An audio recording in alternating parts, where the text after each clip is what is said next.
अब हम जानेंगे कि नर युग्मक क्या होता है, अर्थात नर युग्मक का कैसे निर्माण होता है, अर्थात परागकण का कैसे निर्माण होता है, ठीक है, या उसे लघु बीजाणु भी कहते हैं। लघु बीजाणु कैसे बनते हैं, इन सब चीज़ों के बारे में हम आपसे बात करते हैं। तो इसमें पहला हेडिंग होगा आपका नर युग्मक। हेडिंग होगा, देखेंगे नर युग्मक, इसे कहेंगे मेल गैमीट।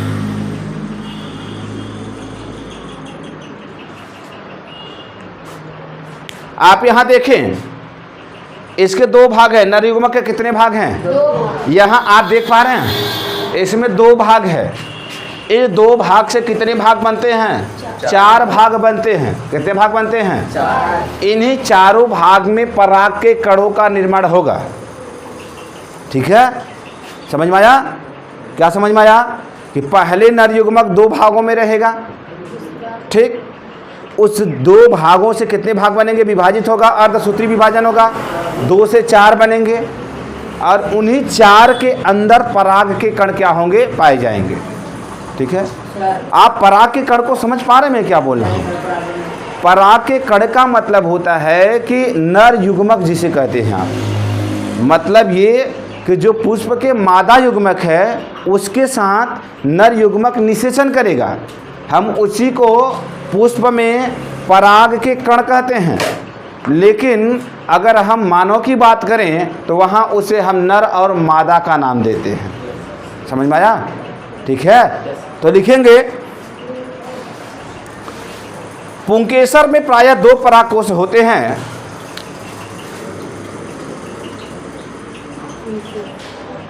पुंकेसर में, ये देखो पुंकेसर तो यही था ना, कितने हैं परागकोश? 2 हैं।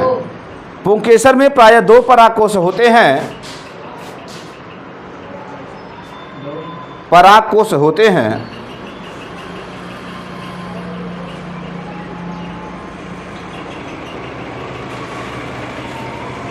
जिनमें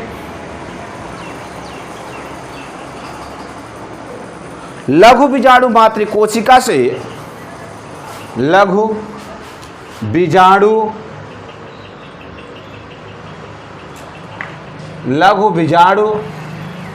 मातृकोशिका से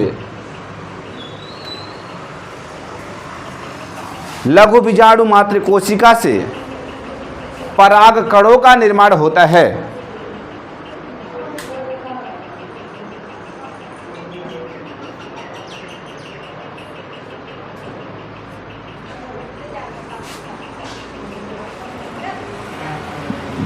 पराग कणों का निर्माण होता है। मैंने कहा कि पराग कणों का निर्माण हुआ, 2 थे, इन दोनों में होगा अर्धसूत्री विभाजन। क्या होगा? अर्धसूत्री विभाजन से इनकी जो 2 कोशिकाएं थी अब कितने में बदल जाएंगी? 4 में, जिसे क्या कहा जाएगा? चतुष्क। क्या कहा जाएगा? चतुष्क कहा जाएगा। लिखेंगे इनकी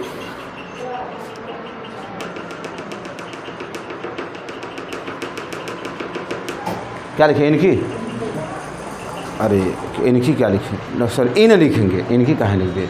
इन पराग कोशों में अर्धसूत्री विभाजन होता है।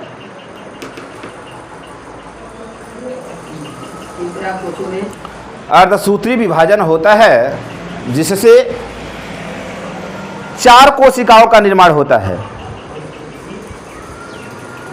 4 कोशिकाओं का निर्माण होता है, जिसे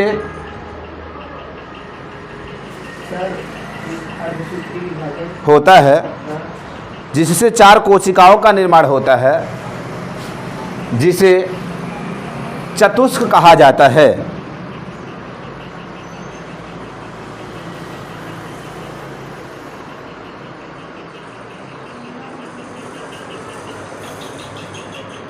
क्या कहा जाता है? अब ध्यान देंगे, चतुष्क बना, 4 कोशिकाएं बनी, चारों कोशिकाएं लघु बीजाणु का निर्माण करेंगे। किसका करेंगी?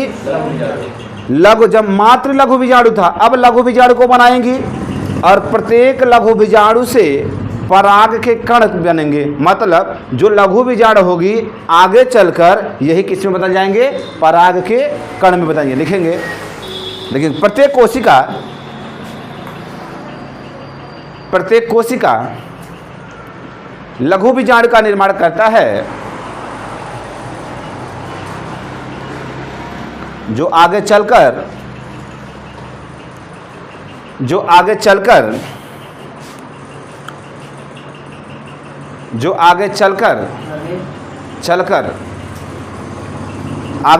परागकणों में बदल जाता है। आगे चलकर परागकणों में बदल जाता है।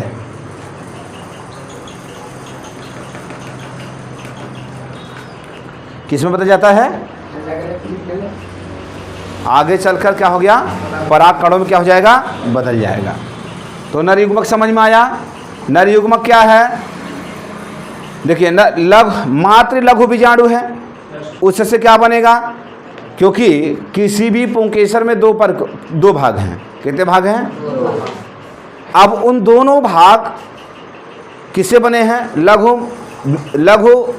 मात्र लघु बीजाणु से बना है। ठीक। अब उनसे क्या होगा? उनमें अर्धसूत्री विभाजन होगा। 2 से कितने बनेंगे? 4 बनेंगे। 4 कोशिका बनी।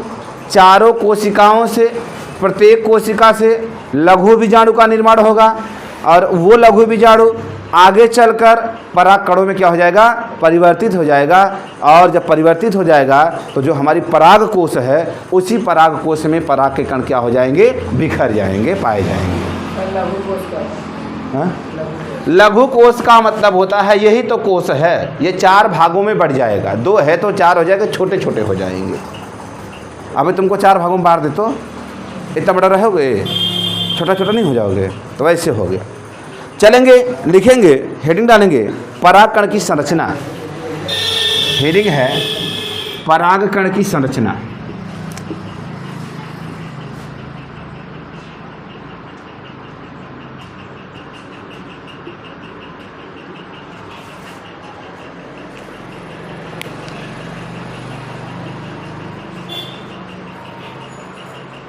लिखेंगे इसमें परागकण वास्तविक में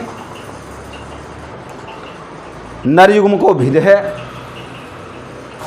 परागकण वास्तविक में नर युग्म को भिद है। नर युग्म को भिद है। हाँ, नर युग्म को भिद भाई।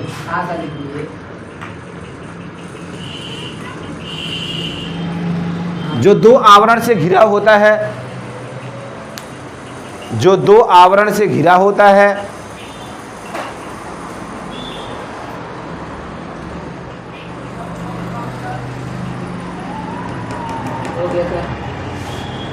कितने आवरण से घिरा होता है?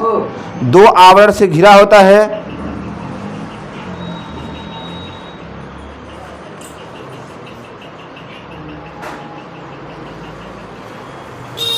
जो देखने में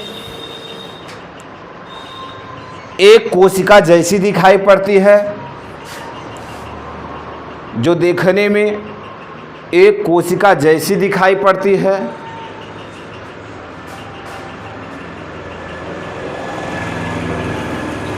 जब इसमें विभाजन होता है तो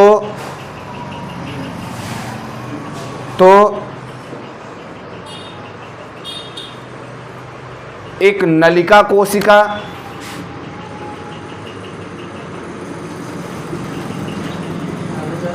जबकि दूसरा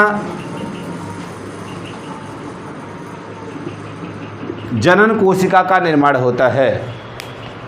एक नलिका कोशिका मतलब एक नली के जैसा निर्माण होगा, और दूसरा जनन कोशिका का निर्माण होता है।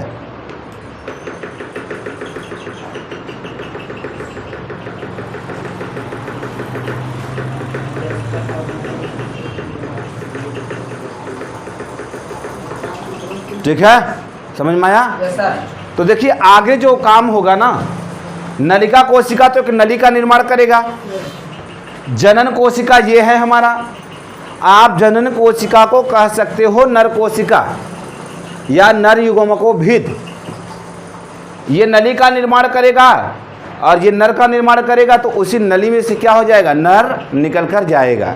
आपने पढ़ा था ना, शुक्राणु का निर्माण हुआ था शुक्रवाहिनी की सहायता से आया था।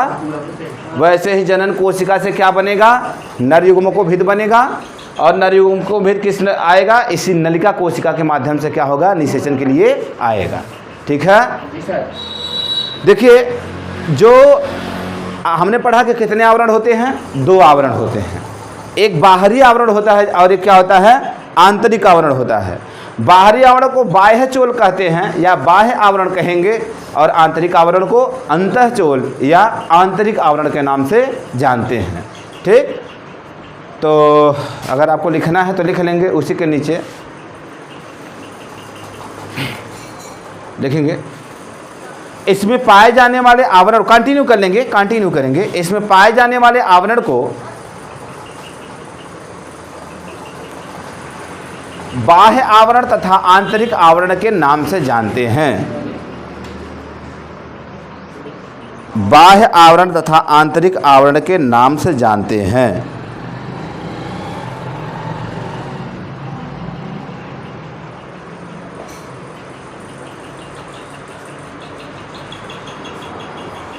अब आपको करना क्या है, आप अपने कॉपी में कम से कम आधे पन्ने छोड़ देंगे। ये डायग्राम है, क्योंकि नर युग्मकों भिद का डायग्राम है, ये नर युग्मकों भिद का